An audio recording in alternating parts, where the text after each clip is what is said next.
जय हिंद दोस्तों, आपका स्वागत है हमारे चैनल पर।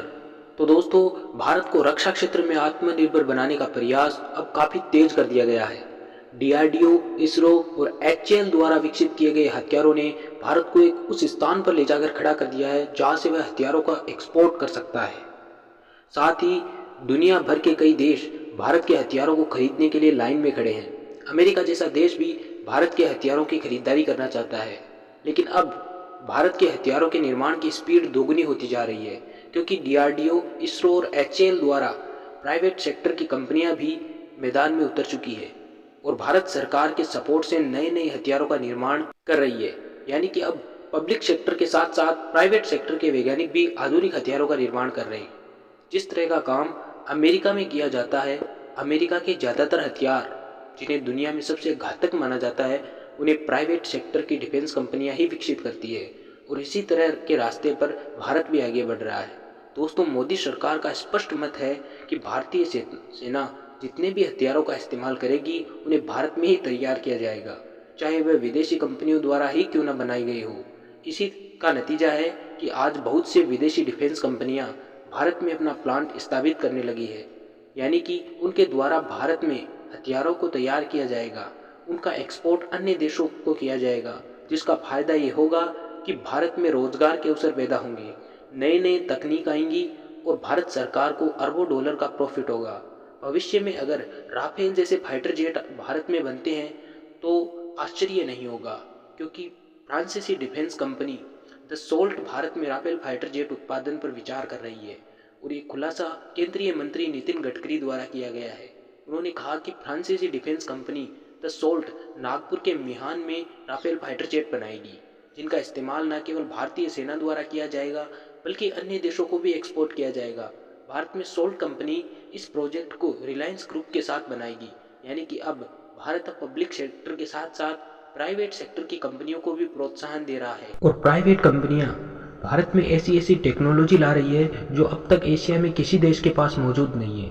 दोस्तों, आज के इस वीडियो में हम आपको भारत की शान यानी कि टाटा ग्रुप द्वारा किए जा रहे उस कारनामे के बारे में बताने जा रहे हैं, जिसे सुनने के बाद आपका सीना गर्व से चौड़ा हो जाएगा और चीन जैसे देशों का चेहरा शर्म से पीला पड़ जाएगा, क्योंकि भारत एशिया का सुपर पावर बनने की तैयारी कर रहा है। दरअसल कुछ समय पहले भारत सरकार की तरफ से टाटा ग्रुप को 2000 करोड़ रुपए का एक बहुत ही महत्वपूर्ण प्रोजेक्ट सौंपा गया, जिस प्रोजेक्ट की मदद से भारतीय वायुसेना को एक खास विमान प्राप्त होगा। इस विमान की मदद से भारत किसी भी देश पर एयर स्ट्राइक या किसी भी तरह की हवाई कार्रवाई को अंजाम दे सकता है। यही कारण है कि इस प्रोजेक्ट के बारे में जानने के बाद भारत के दुश्मनों में खौफ पैदा हो गया है, उनके यहाँ मातम छाया हुआ है।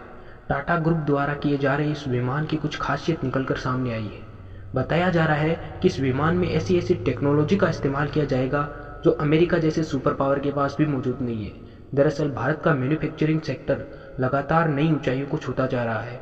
भारत सरकार के सहयोग से हमें देखने को मिल रहा है कि किस तरह के भारतीय वैज्ञानिक मेक इन इंडिया की तरह बड़े बड़े प्रोजेक्ट कंप्लीट कर रहे हैं। दुनिया की सबसे तेज मिसाइल भारत में तैयार की जा रही है। आपको जानकर आश्चर्य होगा कि इसे डीआरडीओ द्वारा नहीं बल्कि भारत की एक प्राइवेट सेक्टर डिफेंस कंपनी एचटीएनपी द्वारा विकसित किया जा रहा है। ऐसे भारत की शान कहे जाने वाली टाटा ग्रुप आखिर कैसे पीछे रह सकती है? भारत सरकार का सहयोग करने के लिए, भारत सरकार के सपने को पूरा करने के लिए टाटा के डिफेंस वैज्ञानिकों ने एक बड़ी जिम्मेदारी को अपने कंधों पर उठाया और जिसके तहत टाटा ग्रुप के वैज्ञानिकों ने एक ऐसे विमान को बनाकर भारतीय वायुसेना को देने जा रहे हैं जिसका नाम सुनते ही भारत के दुश्मनों की रूह कांप उठेगी। इस प्रोजेक्ट में टाटा ग्रुप को सहयोग देने के लिए एक यूरोपीय कंपनी भी निकलकर सामने आई है। आपकी जानकारी के लिए बता दें कि टाटा ग्रुप ने अभी तक किसी भी प्रकार के एयरक्राफ्ट का निर्माण नहीं किया है, यानी कि यह प्रोजेक्ट टाटा ग्रुप के लिए बिल्कुल नया होगा। लेकिन टाटा की क्रेडिबिलिटी को देखते हुए ऐसा माना जा रहा है कि निश्चित समय में टाटा ग्रुप एक ऐसे प्रोजेक्ट को कंप्लीट कर लेगा और भारत को ऐसे मुकाम पर पहुंचा देगा जहां तक पहुंचने के बारे में चीन जैसे देशों ने सपने में भी नहीं सोचा होगा। दरअसल भारत सरकार की तरफ से टाटा ग्रुप को भारतीय वायुसेना के लिए C-2.5 ट्रांसपोर्ट विमान को तैयार करने की जिम्मेदारी सौंपी गई है, जिसमें यूरोपीय कंपनी एयरबस टाटा ग्रुप के वैज्ञानिकों की मदद करेगी।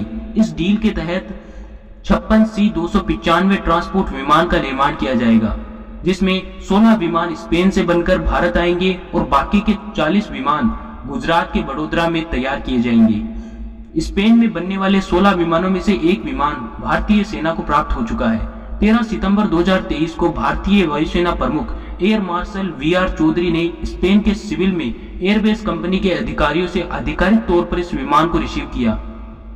दोस्तों, C-295 विमान एक ट्रांसपोर्ट विमान है और ऐसा विमान होगा जिसका इस्तेमाल भारतीय वायुसेना के साथ साथ आम नागरिकों के लिए भी किया जा सकेगा। इसके बन जाने के बाद भारतीय वायुसेना अपने पुराने ट्रांसपोर्ट विमान को रिटायर कर देगी, क्योंकि भारतीय वायुसेना में मौजूद लगभग सभी ट्रांसपोर्ट विमान अपनी 60 साल की सेवा भारतीय वायुसेना को प्रदान कर चुके हैं। टाटा एयरबस के बीच हुई इस डील के तहत 16 ट्रांसपोर्ट विमान स्पेन से 40 महीनों के अंदर बनकर तैयार होंगे और बाकी के 40 विमान भारत में स्वदेशी तरीके से निर्माण किया जाएगा। और इसी को लेकर टाटा ग्रुप द्वारा गुजरात के वडोदरा में एक फैक्ट्री भी स्थापित की जा रही है, जो 2026 तक पूरी तरीके से बनकर तैयार हो जाएगी। भारत में ऐसा पहली बार देखने को मिलेगा जब किसी निजी कंपनी द्वारा सैन्य विमान का निर्माण कार्य वायुसेना के लिए किया जाएगा। यहाँ तक कि अभी एशिया में मौजूद किसी भी देश में ट्रांसपोर्ट विमान का निर्माण नहीं किया जा रहा है, यानी इस मामले में चीन भी भारत से पीछे रह गया।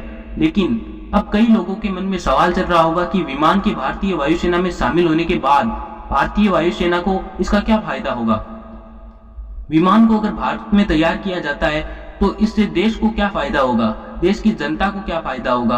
आपको बता दें कि यह ट्रांसपोर्ट विमान सभी तरह के इलेक्ट्रॉनिक वर्क सूट के साथ काम भारत में ही तैयार किए जाएंगे, जिस वजह से भारत में एरोस्मिथ के साथ ऐसा पहला देश होगा जिसकी जमीन पर ट्रांसपोर्ट विमान का निर्माण किया जाएगा। यानी चीन जैसे देशों का चेहरा शर्म से पीला होने को तय है। टाटा ग्रुप के द्वारा तैयार किया गया विमान भारतीय वायुसेना को 2028 तक प्राप्त हो जाएगा। इसके अंदर लगने वाले सभी पुर्जे भारत में तैयार किए जाएंगे, यानी कि टाटा ग्रुप के अलावा देश की कई अन्य कंपनियां भी इस प्रोजेक्ट में साथ मिलकर काम करेंगी। जिस तरह टाटा ग्रुप के वैज्ञानिकों ने विदेशी कंपनियों के साथ मिलकर इस विमान को बनाने में योगदान देंगे, उसी से टाटा ग्रुप को हेवी ट्रांसपोर्ट विमान बना अच्छा खासा तजुर्बा प्राप्त होगा। इसके अलावा बताया तो ये भी जा रहा है कि आने वाले समय में टाटा ग्रुप के वैज्ञानिक कमर्शियल प्लेन बनाने के लिए भी काम करेंगे। टाटा ग्रुप के लिए C-295 ट्रांसपोर्ट विमान का प्रोजेक्ट काफी अहम हो जाता है। वर्तमान समय में दुनिया में कमर्शियल प्लेन का निर्माण केवल अमेरिका की बोइंग और यूरोपीय कंपनी एयरबस द्वारा ही किया जाता है। इसी चीज को ध्यान में रखते हुए भारत में भी अब इस सेक्टर में अपना कदम बढ़ाया है। अगर बात की जाए C-295 ट्रांसपोर्ट विमान की खासियत के बारे में, तो यह विमान किसी भी मौसम में उड़ान भरने की क्षमता रखता है, जो रेगिस्तान से लेकर समुद्र तक, बेहद गर्म से लेकर ठंडे वाले तापमान तक दिन रात काम कर सकता है। इस विमान को कई वेरिएंट में बदला जा सकता है। C-295 ट्रांसपोर्ट विमान को एक वाटर बम्पर एयर टैंकर और रेस्क्यू मिशन में इस्तेमाल किया जा सकता है। इस विमान में सबसे लंबा केबिन दिया गया है, जिसकी लंबाई 12.7 मीटर और यूरोपीय कंपनी एयरवेज का दावा है कि यह विमान एक बार में 70 जवानों को सीमा तक पहुंचा सकता है।